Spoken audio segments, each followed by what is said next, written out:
1963. Sur l'ex-Congo belge tout juste réunifié, règne un triumvirat composé de Joseph Kasavubu, président de la République, de Siri Adoula, Premier ministre, et du général Joseph Désiré Mobutu, commandant en chef l'ANC, l'armée nationale congolaise. Le départ des troupes de l'ONU après liquidation de la sécession katangaise a plongé le pays dans une agitation croissante. Des troubles éclatent. En vain, Kasavubu et Adoula ont-ils dissous le Parlement, interdit les partis d'opposition. Gbagné, un extrémiste, se réfugie à Brazzaville. Il fonde un conseil national de libération avec Gaston Soumialo et Pierre Moulélé. Tous trois soulèvent les provinces est du Congo. À Kinshasa, fin 1963, en visite au camp de Ndolo, le chef de la police et le général Mobutu, commandant l'armée congolaise, sont arrêtés par leurs troupes mutinées, jugés sommairement et condamnés à mort. Les troupes fidèles les sauvent de justesse de la noyade. Le Congo sombre en plein chaos politique, économique et financier. Pour soutenir l'armée congolaise qui s'effondre, les États-Unis envoient secrètement au Congo une force aérienne composée de Cubains anticastristes, sous contrôle de la CIA et camouflée en société commerciale, la Vigmo.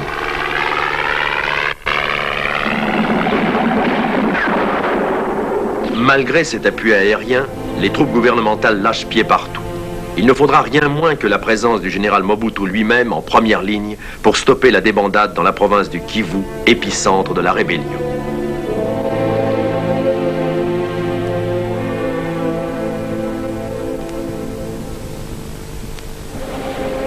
Tandis qu'à Kinshasa, on refoule ou on expulse soviétiques et diplomates des pays de l'Est, au Kivu, le général Mobutu lance une contre-offensive dans la vallée de la Ruzizi et remporte un semblant de victoire. Succès éphémère sur les fanatiques de Soumialo et Moulélé, drogués au chanvre et qui méritent leur surnom de Simba, les lions.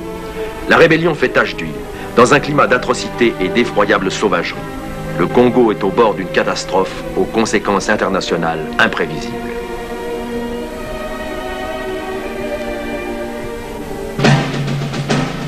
Un nom s'impose alors à tous les esprits comme celui du seul sauveur possible du Congo.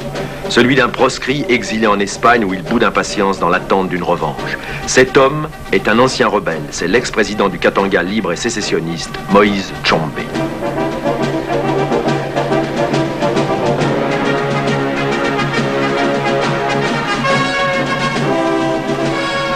Cette émission a été réalisée avec le concours de Maître Spandre, avocat, éminence grise de Tshombe, Colonel Van de Waal, ex-conseiller militaire de Tshombe et Mobutu, Jacques Le Bailly, correspondant de guerre au Congo, commandant Tavernier, chef mercenaire, Gérard Monheim, envoyé spécial au Congo, Roger Braco, chef d'escadrille de la CIA, René Libert, pilote mercenaire, lieutenant Régnier, chef mercenaire, professeur Clemens, conseiller politique de Tshombe.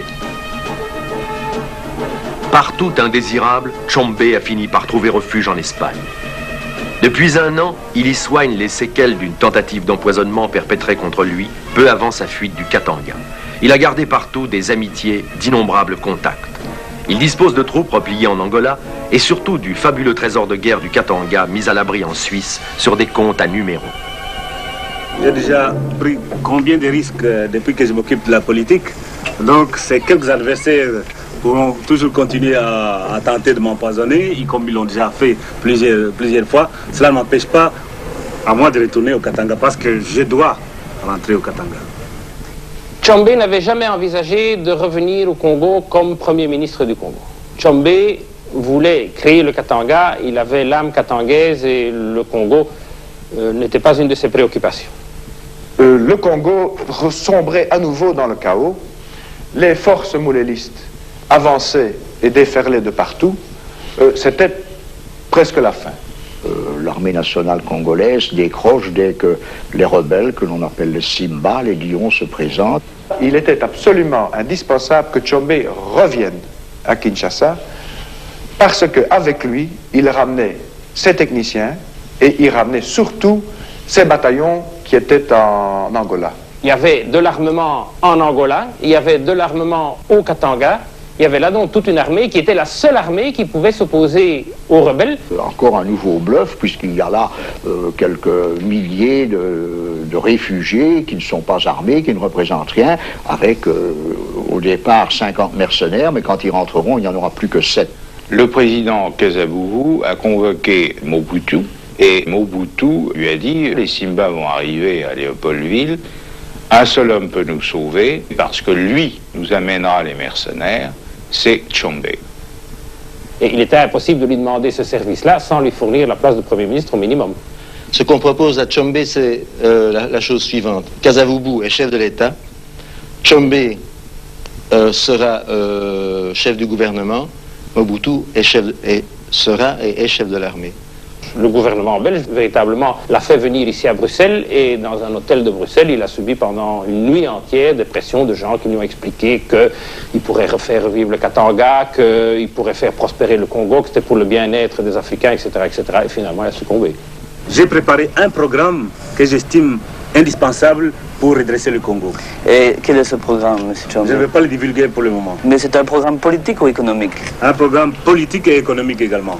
Il part. Et alors ici, un certain nombre de conseillers s'accrochent à ces basques et lui disent « c'est pas le moment de partir, attendez encore un mois. Dans un mois, ce sera tout à fait tombé par terre là-bas et à ce moment-là, vous serez le sauveur. » Mais il est tellement impatient qu'il n'écoute pas et il part pour Léopoldville sans idée très nette puisque le gouvernement d'Adoula est toujours en place. Et quand Tshombe se présentera à Kasavubu, celui-ci lui dira « je vous attendais pas tout de suite ». En dépit de protestations soviétiques, Tshombe débarque à Kinshasa le 26 juin 1964. Parmi les Africains de Kinshasa, je ne crois pas qu'il y avait un réel désir de collaborer avec Tshombe. En tout cas, pas dans le chef d'Adoula et de l'agent politique.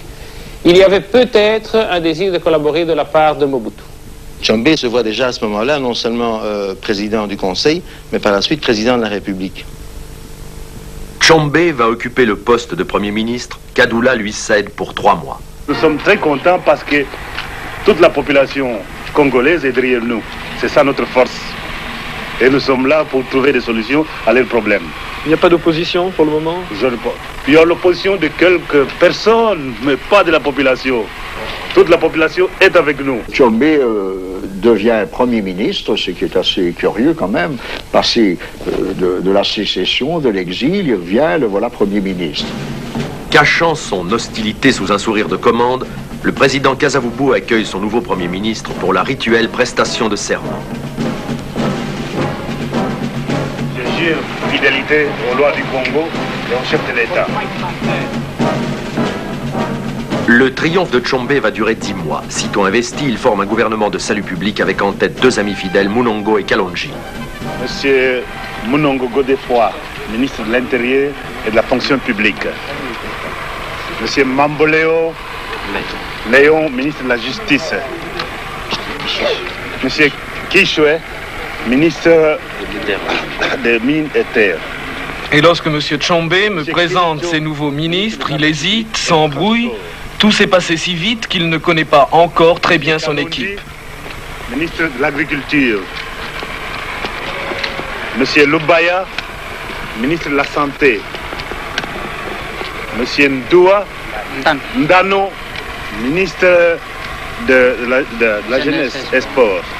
Il me manque encore 2 ministres qui ne sont pas sur place. Oui. Monsieur Dinga, notre ministre des Finances. Et vos portefeuilles, toujours 4 portefeuilles, M. Tshombe? C'est exact. Quel portefeuille? Mais je vous l'ai déjà dit. Donc, affaires étrangères, plan, commerce et information. C'est ça. Et pas de femmes dans votre gouvernement? Pas question. Tshombe rappelle assez naturellement à lui les conseillers qu'il a eus au Katanga.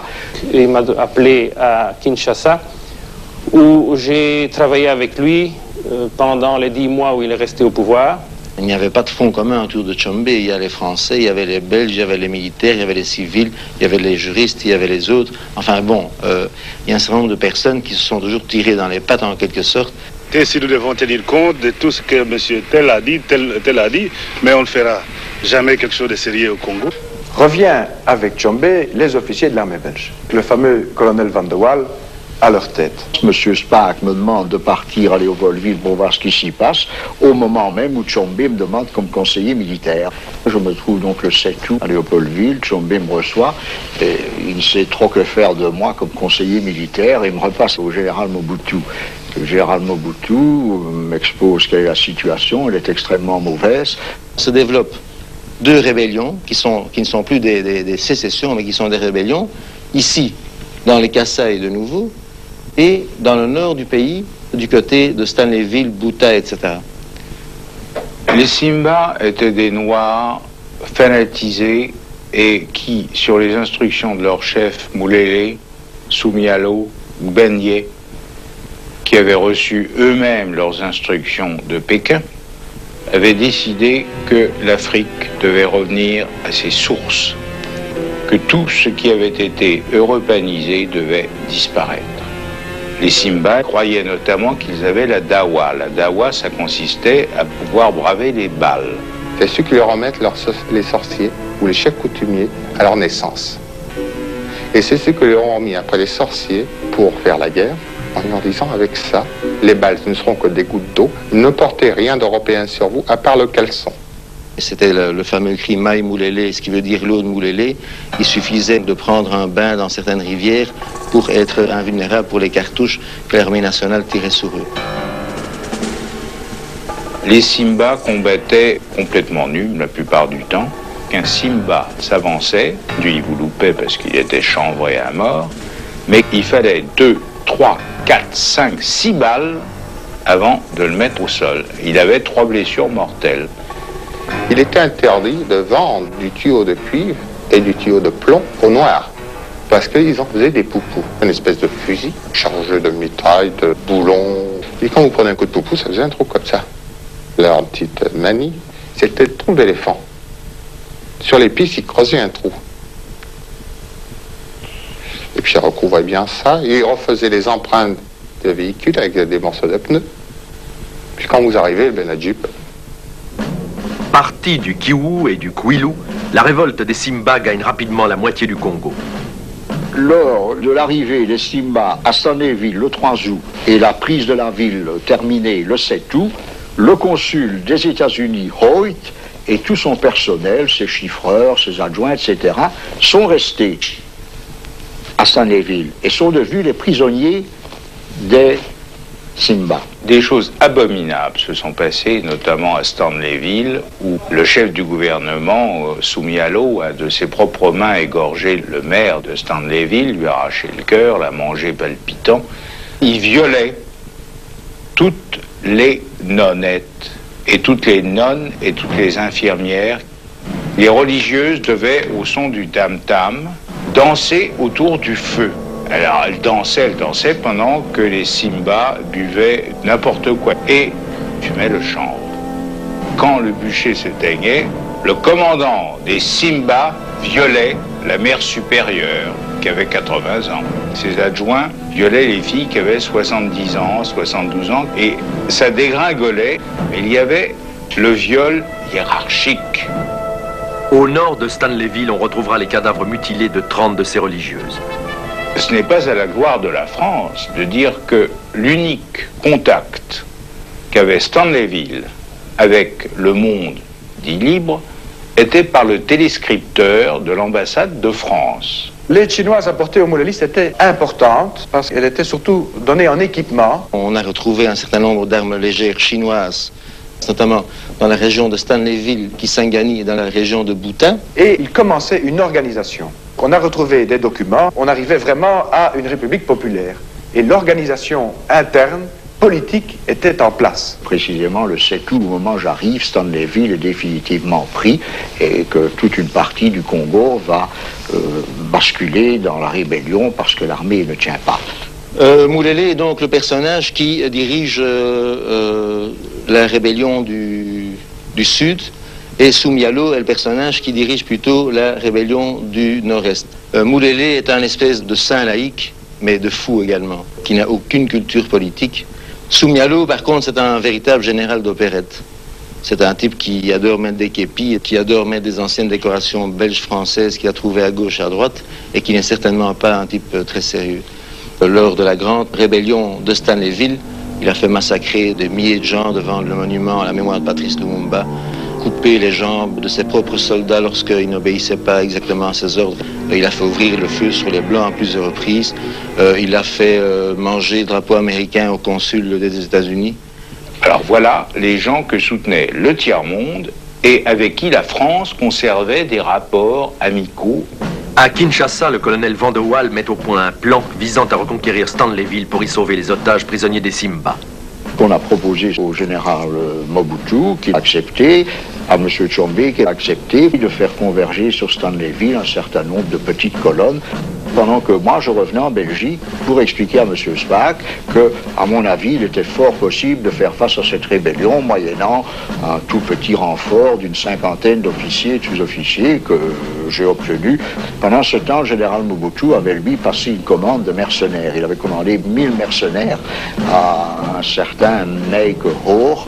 Il a remonté immédiatement le 5e commando de Rhodésiens, de Sud-Africains, et le 6e commando qui allait devenir le commando de Bob Denard.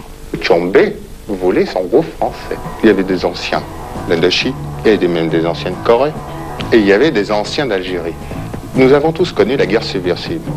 Il nous était beaucoup plus facile, à nous, d'opérer en pleine brousse par groupe de petits commandos. Le groupe français était commandé par Bob Denard, où moi j'étais son officier instructeur. Payé, on ne l'a pas été, ou très peu. Tshombe fait appel non seulement aux mercenaires, mais à cette gendarmerie katangaise qui nous a suivis dans la retraite et qui, depuis lors, est restée confinée en Angola avec Jean Scram et quelques cadres européens. Pendant 3 mois, on se livre au petit jeu de la logistique, on fait flèche de tout bois, on trouve des camions, on trouve des armes, on est appuyé par une aviation mercenaire. Ce flight de T-28 et de B-26, fourni par les Américains, piloté par des pilotes anticastristes, n'est pas sous les ordres du gouvernement central, mais agit sur permission, en tout cas, des Américains. Et ces Cubains qui pilotaient pour la CIA n'avaient que très peu d'expérience, une centaine d'heures de vol bien souvent. Nous serons contactés par la CIA, Libert et moi-même, pour entrer dans le cadre de leur organisation. Le plan qui prévalait au sein des chefs mercenaires était le suivant. C'était une progression très rapide par le nord pour arriver sur Stan, ce qui réduisait de 350 km la route que finalement la brigade mécanisée a pris. Les élections américaines devaient avoir lieu le 3 novembre. Les Américains ne désiraient pas d'opération militaire, craignant, si elle échouait, que cela ait une influence sur l'électorat américain. Le plan qui a finalement été retenu était celui du colonel Van de Waal, donc cette progression très lente. Et c'est lui qui prend le commandement de la 5e brigade mécanisée à Kamina, où l'on regroupe toutes les forces katangaises revenant d'Angola. Ma colonne comportait 150 mercenaires et 7 ou 800 figurants. Mais tout ça faisait du volume. Ça ressemble très fort à ce cortège folklorique, 1 ou 2 fois par an, on voit sur la grande place de Bruxelles et qui est l'Homme Gang. Alors nous avons baptisé cette colonne l'Homme Gang. C'est une opération de rouleau compresseur. L'équipement que nous avons est de loin supérieur aux mitraillettes et aux fusils mitrailleurs chinois qu'ont les moulélistes. L'exploit consiste à progresser sur 1500 km avec une série d'obstacles naturels, des ponts, des bacs et des choses de ce genre-là. Le tam-tam de Mbrousse jouait et c'était une formidable armée qui s'avançait. Alors chaque fois qu'on voulait bien se porter en avant, les Simba s'en allaient. Ils ont résisté un tout petit peu entre Kibombo et Kindu, mais c'est vraiment insignifiant. Parti le 3 novembre, la pesante colonne Van de Waal n'atteindra Stanleyville que le 20, après 2 semaines d'arrêt à Kindu. Nous, on était beaucoup plus discrets parce qu'on arrivait en petits groupes. Et nos opérations étaient beaucoup plus bénéfiques pour la bonne raison. C'était le silence complet.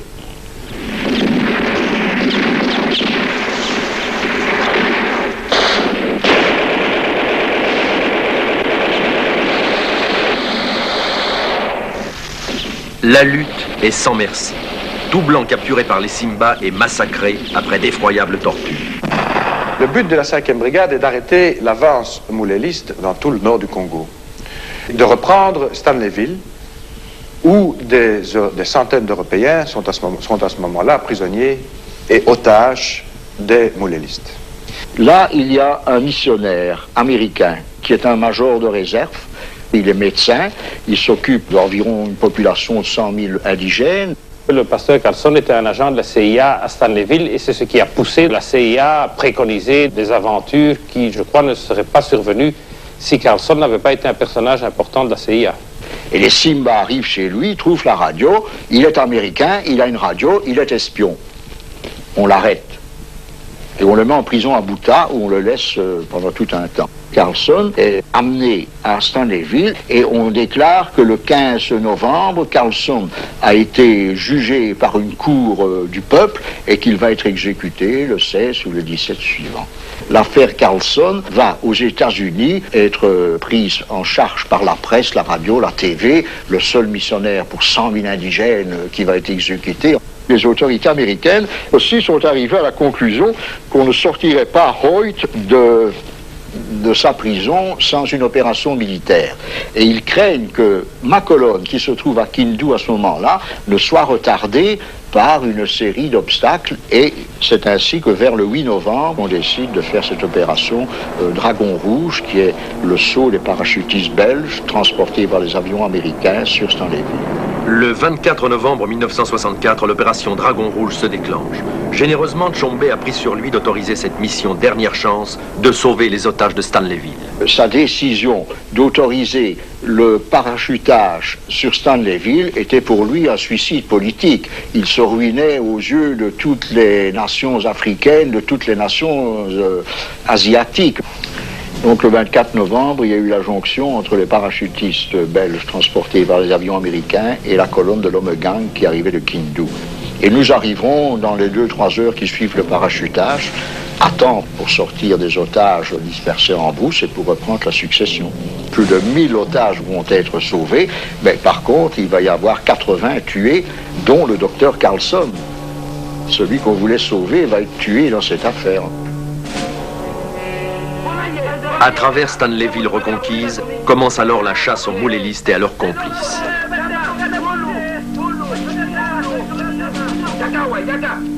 Une chasse impitoyable qui explique sans l'excuser l'atroce férocité des tueries perpétrées par les Simba.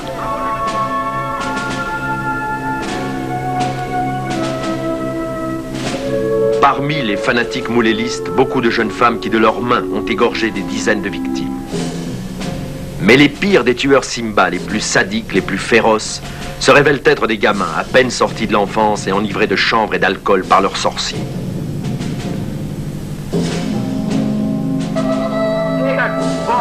L'armée nationale congolaise participe elle aussi au nettoyage de Stanleyville. Un nettoyage que d'inexpiables haines tribales transforme bientôt en sanglant règlement de compte entre noirs et où tout souci d'élémentaire justice n'a plus que faire.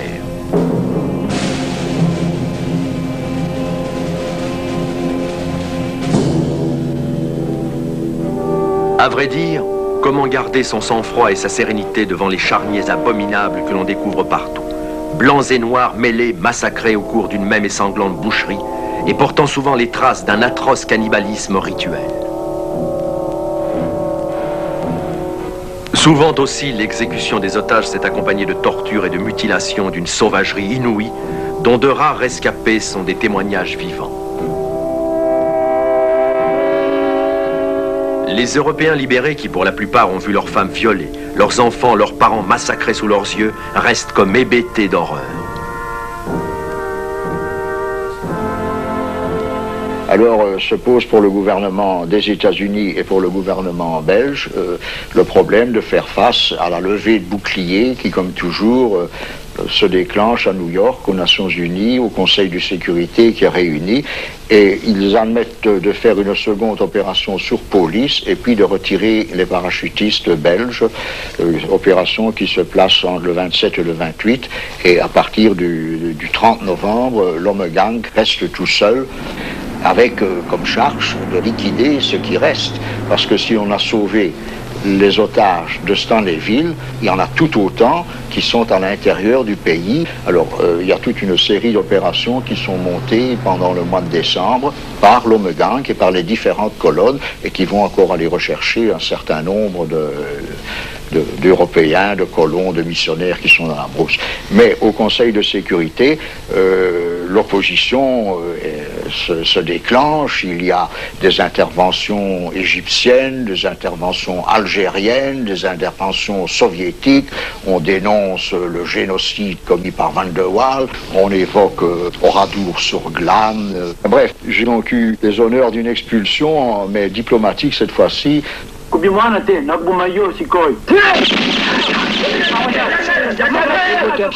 L'armée congolaise fusille implacablement.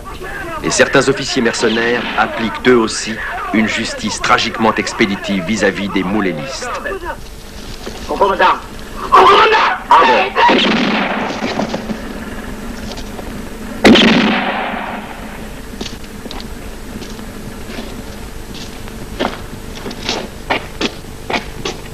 On traite M. Spa de menteur en lui disant que c'est une recolonisation et non pas une opération humanitaire. Il est devenu impossible pour un Belge de rester à l'avant-scène. Bref, je suis rentré en Belgique pour décembre 1964. Oui. Alors après cela, j'ai donc remis ce commandement à un colonel congolais, homme très valable, le colonel Moulamba, qui lui va donc reprendre la suite des opérations. Mais avec beaucoup de difficultés, parce que les mercenaires engagés en août et en septembre, pour 6 mois, arrivent au bout de leur contrat, repartent, et il faut en ramener de nouveau, ce qui demande du temps, et c'est ainsi que cette rébellion a l'air de se tirer pendant toute cette année 65, alors qu'elle ne représente plus rien du tout, puisque tous les chefs de la rébellion sont en exil, ils sont au Soudan ou en Ouganda, il y en a en Égypte, il y en a au Kenya. Ils ruineront les efforts de Tshombe pour amadouer le tiers-monde. Mike Orr et moi-même sommes envoyés dans le nord-est. Nous libérons toute la frontière du nord-est, Aba, Ferrach, Ouatsa. Nous nous occupons de ce secteur-là. Nos missions étaient des missions de, disons, de pacification et de libération.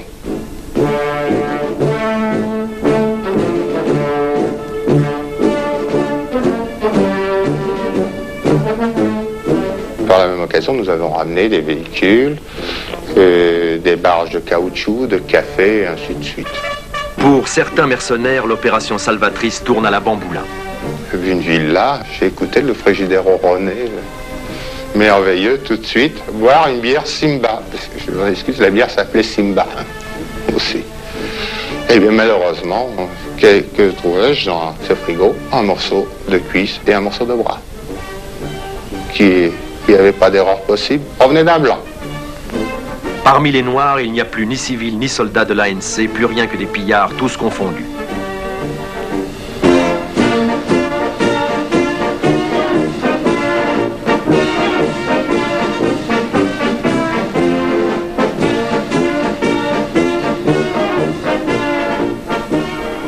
Le rôle de la 5e brigade mécanisée devient secondaire. Nous ne sommes plus que dans un terrain d'occupation. Donc nous avons gagné la partie. Le Congo est entièrement libéré.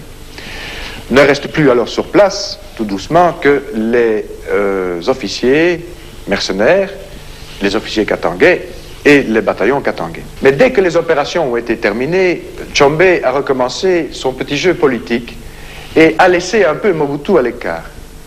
Des gens comme Adoula, comme Kasavubu et comme Mobutu surtout, voient que Tshombe a finalement des appétits beaucoup plus grands que ceux qu'il avait manifestés au départ. C'est lorsqu'on s'est rendu compte que Tshombe véritablement s'affirmait et qu'il a eu des erreurs extrêmement importantes avec les gens de la CIA, comme M. Devlin, qui était premier conseiller à l'ambassade, mais qui en fait était le chef de la CIA pour l'Afrique. C'est au moment où on s'est rendu compte que Tshombe en faisait à sa tête, que, comme au Katanga, Tshombe faisait venir des gens du dehors, et notamment des inspecteurs de finances que De Gaulle lui avait envoyés personnellement, et que véritablement il allait prendre le pouvoir, qu'on a songé à le renverser. Tshombe contrôlait véritablement le pays. Ils ont alors utilisé certains ressorts psychologiques, notamment à l'égard de Kasavubu.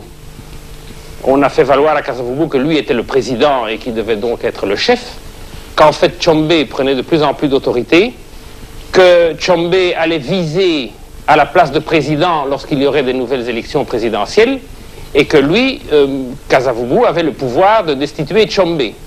Le 12 octobre 65, devant le Parlement qui siège à nouveau depuis 2 mois, le président Kasavubu révoque brutalement Tshombe, pétrifié par cette disgrâce d'autant plus imprévue qu'il est le chef de la CONACO, le parti le plus puissant du Congo.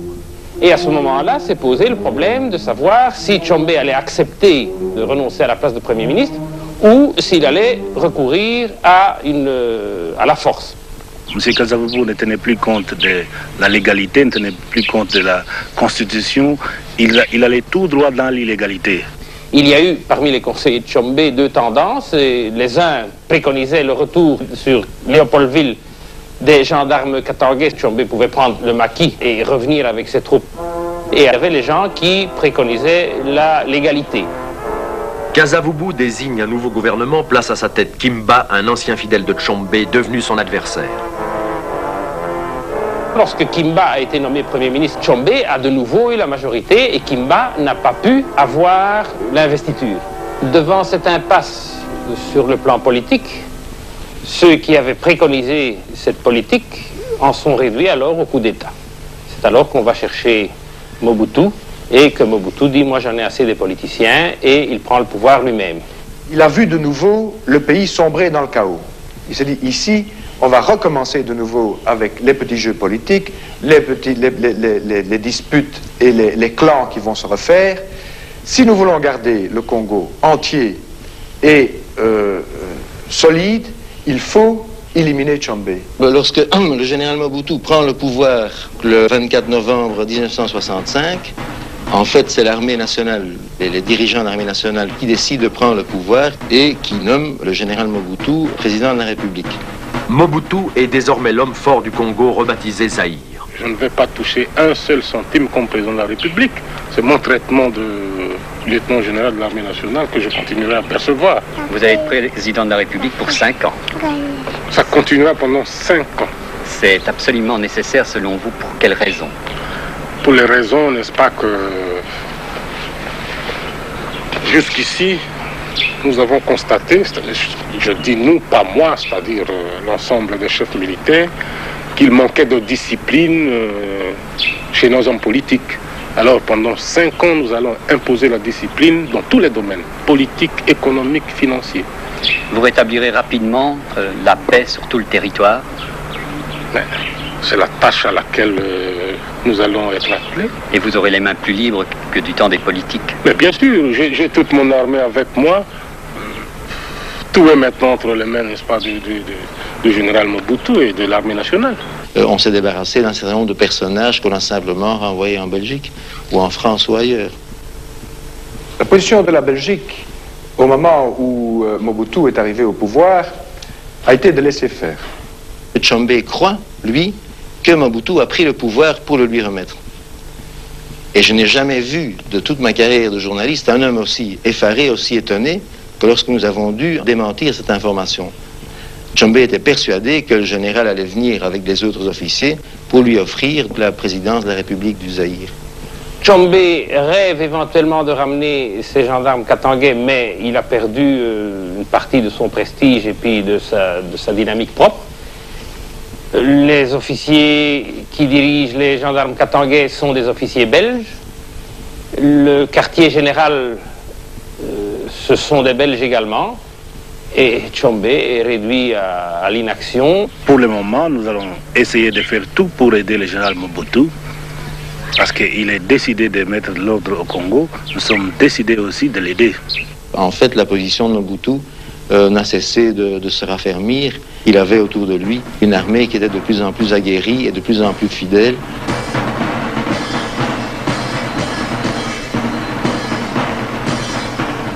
Au lendemain de l'indépendance, le général Mobutu avait trouvé un rapport qui avait été fait par des colonels belges et qui proposait la création d'un bataillon de paracommandos congolais.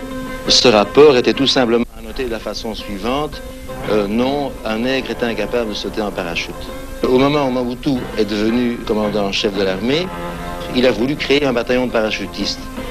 Et il a obtenu assez rapidement des instructeurs parachutistes israéliens qui sont venus à Léopoldville et qui ont, en un temps record vraiment, créé un bataillon de parachutistes. Il est certain que l'entourage de Tshombe l'a fort poussé à se débarrasser du général Mobutu. Un bien étrange complot se trame qui vise en fait à neutraliser Tshombe. Le complot du 17 novembre est une merveilleuse opération d'intoxication qu'a montée la CIA en vue de l'éviction de Moïse Tshombe qu'elle envisage déjà à ce moment-là. Nous avons marché assez naïvement. Nous devons donc faire une démonstration de mitraillage et roquettage en face de Mobutu et de tous ses ministres. C'était à l'occasion de la fête de l'indépendance du Congo. La CIA voulait nous faire un coup d'État sur la personne de Mobutu. Il aurait été très facile pour nous de mitrailler la tribune, de détruire tout le monde.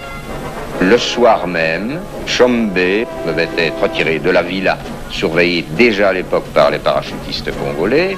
Notre mission, Libère et moi-même, était d'embarquer Tshombe à Kassangoulou, qui est un petit aérodrome civil dans les environs de Léopoldville, et de là, de voler vers Elisabethville, où Tshombe aurait redéclaré une sécession.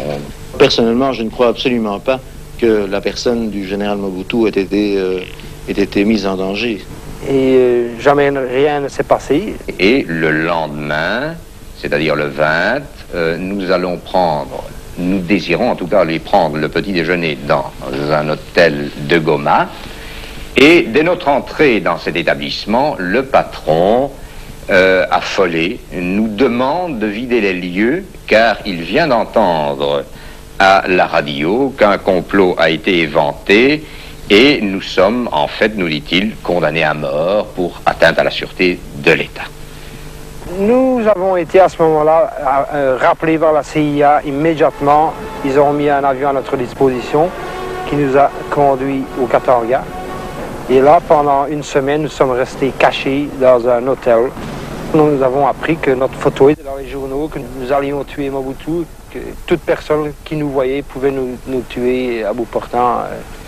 Tshombe s'était enfermé dans une villa, surtout à partir du moment de la nouvelle que nous lui avions annoncé que le pouvoir n'était certainement pas pris pour lui. Sa vie n'a été en danger que quand Mobutu s'est rendu compte qu'il n'allait pas accepter d'être mis dans l'ombre. La vie de Tshombe n'est certainement pas menacée, au contraire, mais il faut savoir une chose, c'est que Tshombe est un homme qui a horriblement peur. Et à partir d'un certain moment, il se rend compte que dans la mesure où il a un certain prestige, il est dangereux pour lui de rester au Congo, et c'est son nouvel exil. Les autorités congolaises ou zaïroises, comme vous l'entendez, n'avaient absolument pas empêché le départ de Tshombe, mais une condition, c'est que Tshombe les tienne au courant de ses déplacements. Il ne l'a pas fait en l'occurrence et la sanction a été immédiate. On lui a retiré son passeport. Je l'ai rejoint dans son exil et nous avons alors travaillé ensemble. Il a immédiatement des projets de retourner, mais cette fois au Katanga. Tshombe conservait un crédit immense parmi la population congolaise et katangaise. Tshombe était capable, s'il revenait au Katanga, de refaire sécession. La population était pour lui. Mobutu n'avait pas encore la sympathie de la population à cette époque. Mobutu était un militaire, c'était un type tout à fait différent, beaucoup plus froid. Une sécession a des chances d'aboutir. En effet, l'État congolais est fortement affaibli. Les Katangais sont plus Katangais que jamais parce qu'ils ont quand même dû subir l'oppression des gens de Léopoldville qui se présentent au Katanga véritablement comme des occupants. Il y a pour Tshombe l'avantage extraordinaire, c'est qu'il est absolument certain que l'ONU ne viendra plus se mêler des affaires du Katanga. Tshombe a encore comme conseiller le professeur Clemens, moi-même je suis là. Le colonel Van de Waal est au courant de ce projet, puisqu'il travaille pour la sûreté belge, et ça m'étonnerait que le gouvernement belge n'en sache rien. Mais le gouvernement belge fait semblant de n'en rien savoir. Il a quand même autour de lui un groupe de gens qui lui sont fidèles. Tshombe est rentré en Europe pour un temps, espérant rentrer d'ailleurs dans une capitale africaine. Début 66, un curieux organisme se met à recruter à Paris comme à Bruxelles de nouveaux mercenaires pour Tshombe. L'homme qui signe aux volontaires ces mirifiques contrats mène grand train. Il s'appelle Thierry de Bonnet et opère vraisemblablement pour le compte du SDEC.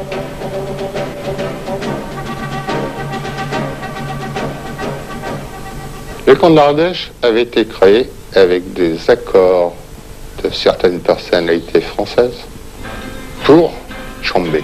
Jusqu'au 17 septembre 66, les volontaires recrutés par Thierry de Bonnet s'entraînent ouvertement dans une ferme de Champ de Lasse qui leur sert de base. Le 17 septembre, il y a eu 2 escadrons de garde mobile avec Astrac, automitrailleuses, AM, hélicoptères, chiens policiers, DST, de Lyon, de Valence, pour nous coincer. Et une arrestation et un encerclement du camp de l'Ardèche, de Champ de Lasse, disant que c'est un mouvement subversif pour abattre le chef de l'État. Heureusement, ce n'était pas le cas. Et il y a eu arrivé un message de quelqu'un d'important de Paris qui annonçait de relâcher tout le monde. Quand ça n'était plus possible, la presse était présente. J'ai passé une dizaine de jours à la santé. Entre nous, très bien traité, j'en ai eu ma première crise de foie. Et un soir, disons vers 22h, 23h, on est venu me chercher et on m'a dit vous êtes libre. Et mettez-vous au vert. Et nous, personnellement, nous n'avons jamais eu de rapport avec ces gens de l'Ardèche. Est-ce que Tchombé avait des rapports avec eux? Je ne pourrais pas le dire, mais enfin, ça n'apparaissait pas en tout cas. Tchombé, qui était en France, m'a contacté d'une façon tellement discrète que tout le monde le savait avant moi, même si je n'avais pas voulu, j'avais été en obligation de quitter le Congo. Alors, je l'ai rencontré à Paris, et là, il m'a demandé de rester avec lui et de devenir un de ses pilotes pour reprendre, non pas le Katanga, mais tout le Congo. Alors, il m'a envoyé au Portugal, j'y suis resté là 9 mois, attendant que les autorités portugaises se décident à nous renvoyer en Angola, et d'Angola alors faire un coup sur le Congo. À Kinshasa, Kimba, resté Premier ministre, a ourdi un complot contre le président Mobutu. Jugé avec ses complices, il est pendu avec 2 d'entre eux à la Pentecôte 66. Au préalable, on a crevé les yeux des condamnés. À Madrid, où il possède plusieurs résidences, Tchombé multiplie les contacts, trame 10 complots, convoque tour à tour ses conseillers, ses anciens mercenaires, restés au service de Mobutu. Il dépense des sommes folles. Durant 8 mois, il entretient somptueusement plusieurs dizaines d'hommes au Portugal. Mais chaque après-midi, il interrompt ses consultations les plus importantes pour suivre les films de Tarzan que projette la télévision espagnole. Tchombé recommençait à partir de Madrid à avoir des contacts, notamment avec ses anciens mercenaires, ceux très rares qu'il avait payés. Sa première idée, c'est de donner des ordres aux bataillons katangais qui sont dans le nord, de se révolter et de passer sur le Katanga. Je suis appelé chez Tchombé à ce moment-là, il me pose la question et je lui réponds que pour ma part, il n'est pas question que je me mêle de cette affaire pour la raison suivante, c'est que le contrat mercenaire que nous avons est signé par Mobutu. Et je ne peux pas, étant officier de l'armée nationale congolaise, me rebeller contre cette même armée pour Tchombé pour refaire une sécession au Katanga. Tchombé envisage de nombreux plans. Il arrête son choix sur un plan très aventureux, mais enfin qui avait ses chances d'aboutir, qui est d'arriver vers 4 h du matin sur la plaine d'Elisabethville avec 4 ou 5 avions, avec une centaine de soldats, prendre possession du palais du gouvernement, de la radio, et de faire venir rapidement les gendarmes katangais qui se trouvaient en Angola, et qui pourraient pénétrer d'ailleurs le jour même où lui arrivait, et avant même que l'armée congolaise ne réagisse, l'État katangais était implanté, à mon sens, de façon définitive.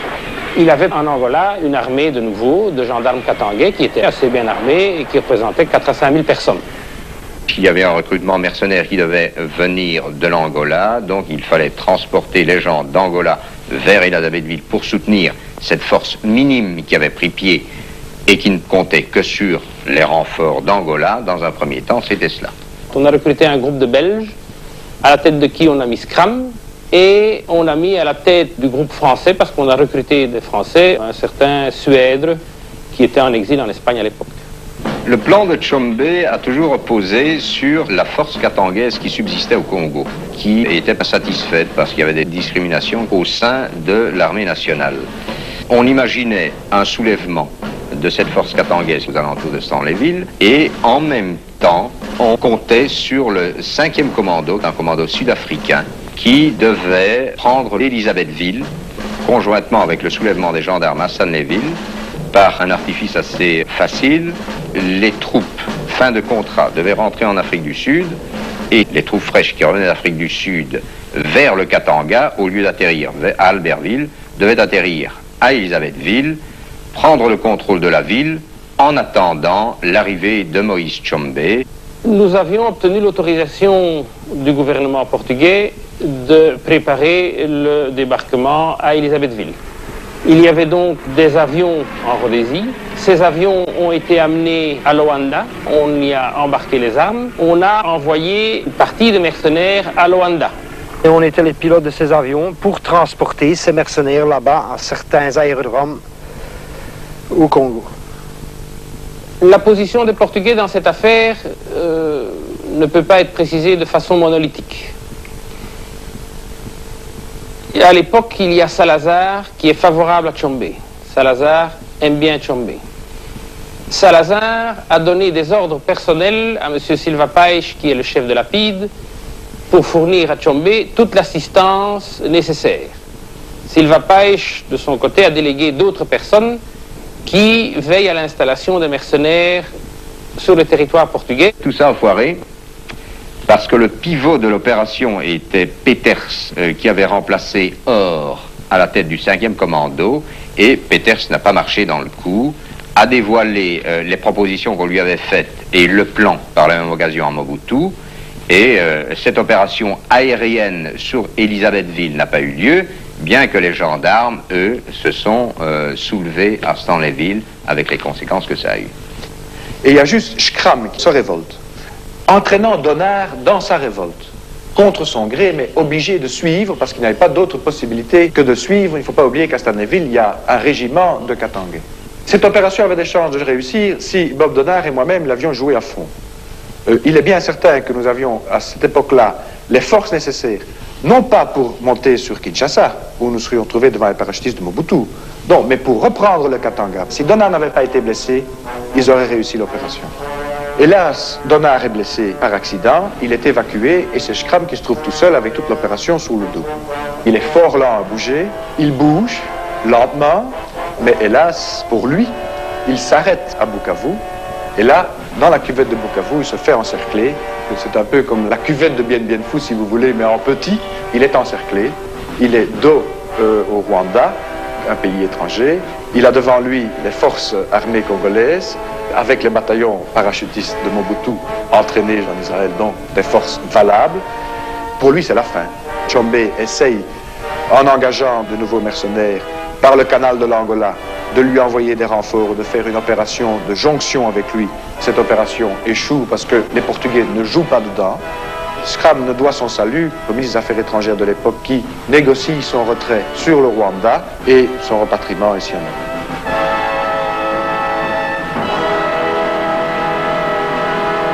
L'opération Schramm est terminée. L'opération mercenaire devant passer par l'Angola est terminée aussi. Et Tshombe me reconvoque à Madrid. Et là, il avait préparé une opération effrayante. C'était de faire parvenir à ses partisans dans la cité indigène à Kinshasa des centaines de bâtons de dynamite et de synchroniser les explosions de façon à créer une panique. Et le million de personnes qui se trouvaient dans la cité indigène auraient déferlé sur les beaux quartiers. Vous voyez d'ici le drame qu'il y aurait pu avoir parce que les parachutistes de Mobutu auraient tiré dans la population. On était dans un bain de sang épouvantable où, en pleine conférence de l'OUA, Mobutu perdait tout crédit d'un seul coup. Et à ce moment-là, la seule personne qui pouvait ressauver la situation, c'était Tshombe. Tshombe avait été complètement ruiné par l'opération portugaise. Il n'avait vraiment plus d'argent. Ce n'était pas une question même de millions. Il n'avait pas 100 000 francs devant lui. Il y avait des gens qui tournaient autour de lui toute la journée qu'on ne connaissait pas, que lui-même ne connaissait pas. Il y avait à Bruxelles une équipe de journalistes qui avait pour mission de suivre les mouvements de Tshombe. Il est de notoriété que ce groupe de journalistes était financé par le gouvernement congolais. Deux de ses amis, Ambursin et Sigal, viennent le trouver et proposent d'aller visiter, je crois dans les environs d'Ibiza, des terrains que Tshombe pourrait acheter pour réaliser des opérations commerciales dont il était friand à ce moment-là. Ces deux personnes s'amènent avec un troisième personnage qui s'appelle Francis Bodnan, que Tshombe ne connaît pas. Bodnan a reçu des fonds en Belgique par le canal d'une banque belge banque belge qui manipulait les fonds de Mobutu. Bonnement, pour moi, est un repris de justice. Il a tiré 10 ans. Je crois qu'il a travaillé pour le CIA. Il y a un faisceau de présomption qui permet de croire que la CIA a organisé l'affaire sur le plan technique si elle ne l'a pas financée elle-même. Les Américains pensaient que s'il y avait une nouvelle sécession du Katanga, ceci allait à nouveau leur coûter une fortune. Tshombe avait sur place au Congo des ennemis personnels, et notamment M. Devlin de la CIA. Quelques jours avant l'enlèvement, Bodnan va chercher les ordres à Rome au moment où Devlin était sur place. L'avion qui a servi à l'enlèvement appartenait à une société créée au Liechtenstein, chez un avocat qui se trouvait être également l'avocat qui a constitué la société Wigmo, qui servait de paravent aux entreprises de la CIA au Congo. Ce film d'amateur montre Seagal et Ambursin, les amis de Tshombe, s'embarquant avec lui et Bodnan le 30 juin 67 pour le voyage à Ibiza dont il ne reviendra pas. En vol, Bodnan, armé d'un pistolet, va détourner l'avion vers l'Algérie. Bodnan a enlevé Tshombe, ils ont atterri à Boufarik, un grand aérodrome militaire pas très loin d'Alger, dans l'espoir de toucher une grosse récompense de Mobutu. Il avait 2 policiers espagnols, dont je peux vous donner les noms, qui étaient dans l'avion, qui n'ont pas réagi. Et les 2 pilotes étaient britanniques, étaient des aventuriers très connus. À mon sens, il y a une extraordinaire complicité. Malgré ses protestations, Tshombe est gardé à vue dans une villa proche d'Alger. Ses compagnons seront relâchés l'un après l'autre, Bodnan en dernier. Les raisons du kidnapping de Tshombe sont évidentes. Tshombe restait une image bien incrustée dans la tête des Congolais. Il fallait détruire Tshombe qui pouvait toujours revenir au Congo et pouvait renverser le pouvoir qui, lui, n'avait plus le consensus des populations, qui devait tenir par des moyens policiers et qui, dès lors, avait intérêt à éliminer les adversaires éventuels. Il n'intéressait plus du tout le président Mobutu ni qui que ce soit au Zaïre d'enlever ou de ne pas enlever Tshombe. C'est pas l'intérêt de Mobutu non plus. Tout ça, c'est encore des histoires inventées par des nostalgiques et par des anciens tchombistes. Je ne pense pas que Boumedienne était au courant d'avance. Les Algériens, évidemment, étaient très embêtés. C'était quand même pour l'Algérie un collier encombrant. C'est une preuve supplémentaire que c'est la CIA qui a agi, parce que la CIA a d'abord engagé Bodnan, qui était un Français. Or, il est certain que si ça avait été fait par des services français, on n'allait quand même pas prendre un Français. Par contre, on imagine très bien que des Américains voulant faire une telle opération, prennent un individu d'une autre nationalité. Comme Tshombe, à ce moment-là, représentait vraiment ce qu'il y avait de plus réactionnaire et de plus conservateur en Afrique noire, les Algériens ne pouvaient pas non plus relâcher Tshombe. Tshombe est pour nous, Algériens, un homme qui a été utilisé par l'impérialisme pour commettre un crime contre l'Afrique. Et nous avons parlé de crimes contre l'humanité africaine. Ce qu'il a fait au Congo, les intérêts qu'il a servis là-bas, l'assassinat de Lumumba et d'autres patriotes congolais, les tentatives de réinstallation des intérêts impérialistes par Tshombe dans cette partie du monde, font que nous le considérons comme quelqu'un qui relève de la justice de son peuple, certes, mais également de la justice de toute l'Afrique et de tout le monde progressiste. Mobutu exige que l'Algérie lui livre Tshombe. Devant cette terrible menace, parents et amis de l'ancien président du Katanga remuent ciel et terre pour obtenir sa libération, engagent une instance devant la justice algérienne, mobilisent les avocats les plus réputés, parmi lesquels Maître Floriot. En vain. Tout ce qu'ils obtiendront sera le rejet de la demande d'extradition formulée par Mobutu. Le talent de Maître Floriot ne pourra éviter à Tshombe de regagner à jamais sa prison dorée d'El Biar. Tshombe était donc gardé près de Blida, dans une villa. Ça n'a rien arrangé à sa santé. Tshombe était cardiaque. Tshombe devait suivre un régime, vivre frugalement, beaucoup bouger. Tshombe était en résidence surveillée, donc il ne bougeait pas. Il était fort bien traité. Qu'on lui présentait des plats, il les mangeait. La famille de Tshombe avait été contactée par des gens qui surveillaient Tchombe, des officiers, qui étaient venus proposer à la famille de libérer Tchombe moyennant le paiement d'1 million de dollars.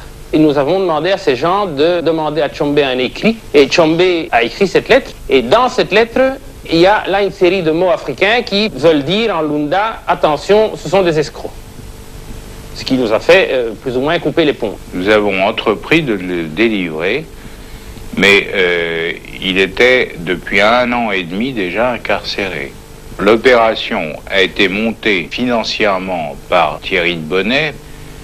2 DC-4 devaient partir de Sicile et larguer un commando d'anciens officiers parachutistes.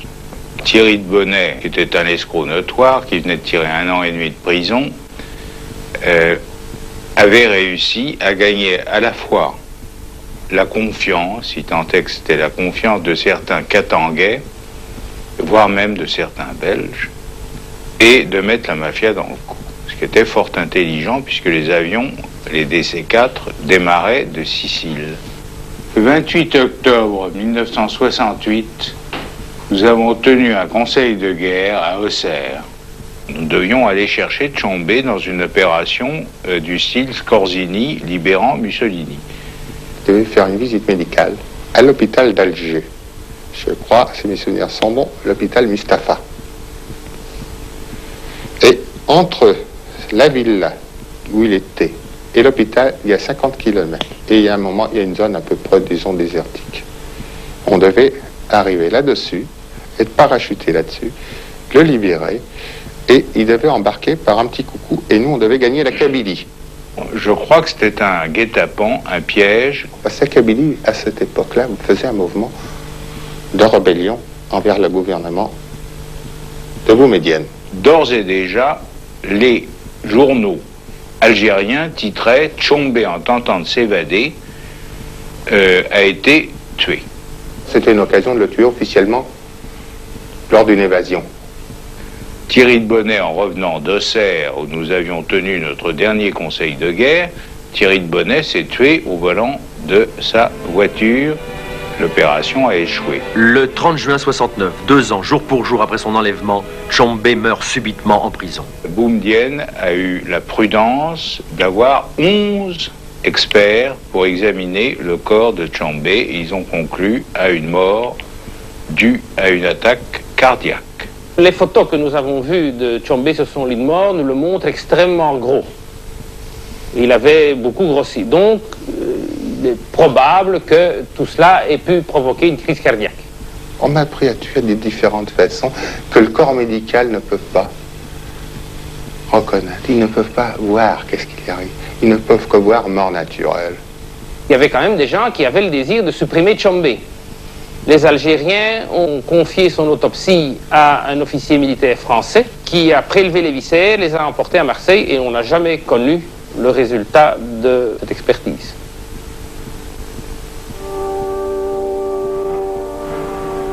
Le gouvernement algérien accorde à Madame Tchombe l'autorisation de ramener le corps de son mari à Bruxelles. Elle n'avait jamais obtenu la permission d'aller le voir durant sa captivité.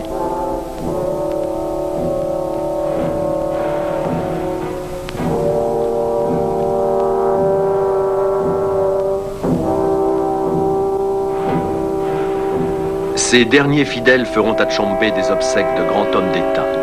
Il repose aujourd'hui dans cette Belgique qu'il aimait, bien qu'elle n'eût cessé de le trahir tout au long de sa brève et fulgurante carrière.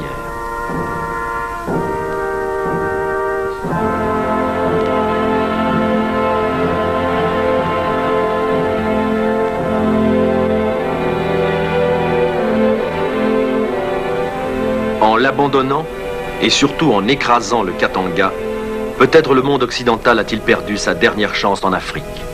Un Katanga libre et fort, réconciliant blancs et noirs comme le voulait Tchombe, eût sans doute évité le basculement de l'Angola et un jour celui de toute l'Afrique australe et l'anarchie.